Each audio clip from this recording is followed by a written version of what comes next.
सर्वांना प्रेमपूर्वक नमस्कार मंडळी। आज एका विशेष ठिकाणी आपण आलेलो आहोत। तुम्ही मागे आपल्या चॅनलवरती एक व्हिडिओ पाहिला असेल की ज्याच्यामध्ये मी टाकलं होतं की जवळजवळ 6 मुली एका आईला होत्या, पण अंत्यविधीला एकही आली नव्हती। किंवा याच्या आधी तुम्ही आणखी एक व्हिडिओ बघितला असेल, हल्ली सोशल मीडियावरती फार व्हायरल होतोय की एक बाप म्हातारा झालेला आहे, त्याच्या डोळ्याला पाणी आणि तो मुलाला म्हणतोय की मला एकदा घरी घेऊन जा। मग हे आईवडील कुठं, हे आईवडिलांना न जपणारे मुलं कुठं, आणि आज मी ज्यांच्याकडे आलो आहोत ते कुठं। यांनी स्वतःची आई देवाघरी गेली, पण तिची आठवण आपल्या आठवणीत राहावी याच्याकरता आईचंच मंदिर बांधलेलं आहे। तर चला त्यांना भेटूया। आपल्यासोबत आज उदार साहेब आहेत। साहेब, तुमचं स्वागत आहे। कसे आहात? छान आहे। बरं, हे आईचं मंदिर बांधावी ही संकल्पना कशी आली बरं नेमकं मनामध्ये? संकल्पना, आई हे वारकरी संप्रदायात आई वडील होते पहिल्यापासून। बरं। आणि अर्ध्या आयुष्यात आम्हाला आई सोडून गेली। सतत आम्हाला आईची आठवण यायची आणि लोकांच्या आया हे बघून आम्हाला आठवण यायची। आणि आमच्या दोघा भावाच्या लक्षात आले की आईचं आम्ही मंदिर करावं। आम्ही पूर्वी तर आई एक्सपायर झाली असून समाधी केली होती। मग समाधीनंतर ते फेसबुकवर एक पुतळ्याचं ॲड बघत होतो मी सतत। मग ते पुतळा दिसला मला, मग मी जाऊन भेट दिली पुण्याला। मग ते म्हणले पुतळा बनवून देतो म्हणले। मग म्हणलं जसाच तसा उभे होऊ। मग आम्ही लगेच तात्काळ आलो, तिकडून पुतळ्याची ऑर्डर दिली। आणि कातळे म्हणून आहेत पुण्याला सासवडमध्ये, लगेच समाधीच्या वरी आम्ही मंदिर केलं, शिखर केलं, 25 फुटाचं शिखर केलं। आणि आज आम्हाला आमच्यातून आई गेली, पण आई आमच्या आठवणीत आयुष्यभर राहणार। आम्ही गेल्यानंतर बी माझ्या आईचं मंदिर राहणार, माझे मुलं पाहणार, सगळेच पाहणार। बरोबर, पण याची बांधायची सुरुवात कधी केली होती नेमकं तुम्ही? सुरुवात आम्ही 1 वर्ष झालं ना। 1 वर्ष झालं। आणि आईंना जाऊन किती वर्ष वेळ झाला? 2-3 वर्ष झालं। 3 वर्ष झालं। आणि संकल्पना सुचली कशी की बाबा कोणी सांगितलं की तुमच्याच मनात आलं म्हणजे नेमकं? नाही, पहिल्यापासून आमच्या मनात होतं, पण आमच्या काही कामामुळे अडचणीमुळे आम्ही ते बांधू शकलो नव्हतं। आम्ही सुरुवातच ते इथं केली होती की समाधी केली होती आईची। पुतळ्याच्या खाली आईची हस्ती आहे। मग ते सुरुवात आम्ही केली होती की ते आखणी करूनच ठेवलं होतं की मंदिर करायचं आईचं। बरं बरं। सुरुवातीला आता तुम्ही लहानपणी तर आईच्या खूप आठवणी आहेतच तुमच्याजवळ, पण अशी एखादी कुठली आठवण आहे की ज्या आईच्या शिकवणीमुळे आज आपलं जीवन एवढ्या चांगल्या ह्याच्यावरती जगताय आपण? आई वडील वारकरी संप्रदायात असल्यामुळं सतत ते आम्हाला चांगलं सांगायचं। आमच्याकडून काही वाईट घडायचं, माझ्याकडून घडायचं वाईट, सतत आईचं मला प्रोत्साहन असायचं, चांगलं मार्गदर्शन असायचं। त्याच्यामुळं आज आम्ही व्यवस्थित जगतोय। आईच्या आशीर्वादामुळं, आई वडिलाच्या मार्गदर्शनामुळं जे बी काही आहे आमच्यापाशी आई वडिलामुळंच आहे। बरोबर आहे। बाकी सगळं आता आई वडील तुम्ही म्हणलं तर वारकरी होते, हे तर तुम्ही सांगितलंच।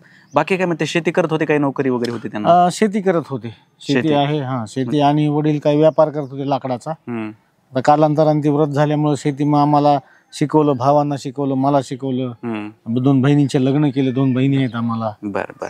आणि नंतर आता ही तुम्ही मूर्ती, जेव्हा ही मूर्ती फार सुंदर आहे जसं की तुम्ही बघताय स्क्रीनवरती, ही मूर्ती नेमकं तुम्हाला किती बजेट पडलं याला हे करून घेण्यासाठी?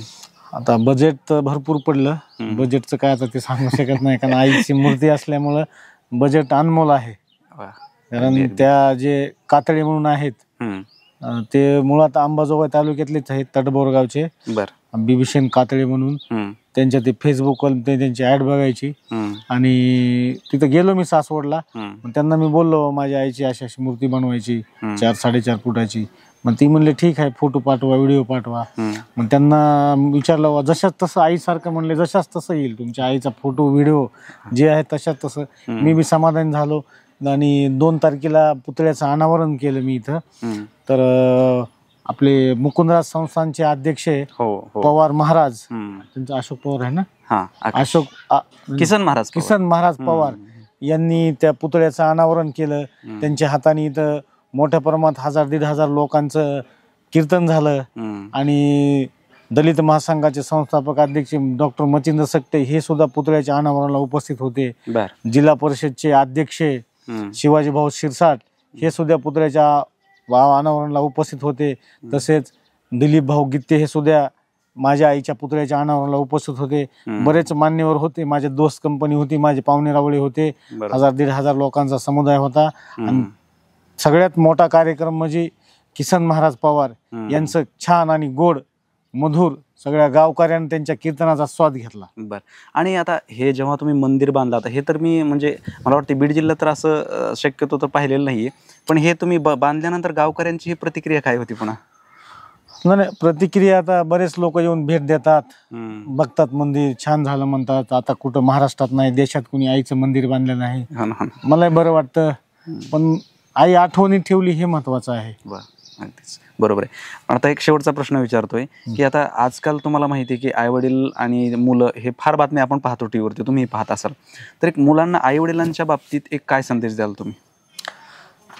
मुलांनी आईवडिलाचं ऐकावं आणि आईवडिलाचं जे मार्गदर्शन त्याच्यावर चालावं आणि आईवडिलाला सांभाळावं. वृद्ध काळात आईवडिलांना सांभाळावं. हम्म. बाकीचं काय, कारण काय नशाच्या आहारी गेलेले असते तर काही अडचणी असते. आता बायकाचं कुणी ऐकत, त्याच्यामुळे आईवडिलाची हेळसांड होती. आणि वृद्ध वयामध्ये खरा सहारा तर मुलंच असतात आईवडिलाचे. अगदी अगदी अगदी बरोबर आहे. धन्यवाद सर तुमचे खूप खूप. मला तुमचं संपूर्ण नाव एकदा कळेल का? मी बापू सीताराम मुदारे, हम्म. मी एका सामाजिक संघटनेचा जिल्हा अध्यक्ष आहे. बर, आणि माझे बंधू नाव आपलं? सुरेश सीताराम मुदारे. बर, ठीक आहे. तर मंडळी, अशा प्रकारचा आजचा फार छोटा व्हिडिओ होता. मला याची कल्पना आहे व्हिडिओ छोटा झालेला आहे, मात्र छोट्यातून काहीतरी मोठं, आपण याला म्हणतो ना साधा, पण त्याच्यातून काहीतरी मोठं साध्य करावं, या प्रकारचा आजचा हा व्हिडिओ होता. मला पहिल्यांदाच याची कल्पना होती की इथं मंदिर झालेले वगैरे असं. मग चला म्हणलं, आपल्या संप्रदायात सुद्धा आईवडिलांना कमी महत्त्व नाही आहे. संतांनी आधी आईवडिलांना फार महत्त्व दिलेलं आहे. उलट एक अभंग आपल्याला पाहायला भेटतो, त्याच्यामध्ये ते म्हणतात की एखाद्याचा परमार्थ जर सफळ झाला किंवा एखाद्याला देव जर भेटला तर धन्य माता पिता तयाची. एवढं आपल्या संप्रदायात सुद्धा आईवडिलांना जे ते महत्त्व आहे. आणि आपल्या आईच्या प्रित्यर्थ त्यांची मूर्ती बनवणं, मंदिर, देवाचं संतांचं मंदिर तर आपण बनवू, पण आईचं मंदिर बनवून तिची प्रतिमा कायम. आणि त्यांनी एक फार सुंदर वाक्य सांगितलं की माझे मुलं सुद्धा हे बघतील. त्याच्यामुळे आपणच फक्त नुसतं सांगण्यापुरतं मर्यादित नाही राहिलं पाहिजे की आईवडील असे तसे, पण त्यांना ते प्रत्यक्षात कृतीत उतरून हे मंदिर त्यांनी बांधून येणाऱ्या पिढीला एक आदर्श उभा केला. आणि त्याच्यामुळे त्यांची ही आजची मुलाखत होती. बाकी तुम्हाला आवडली असेल तर शेअर नक्की करा आणि अशाच नवनवीन व्हिडिओसाठी आपल्या चॅनलला सबस्क्राईब नक्की करा.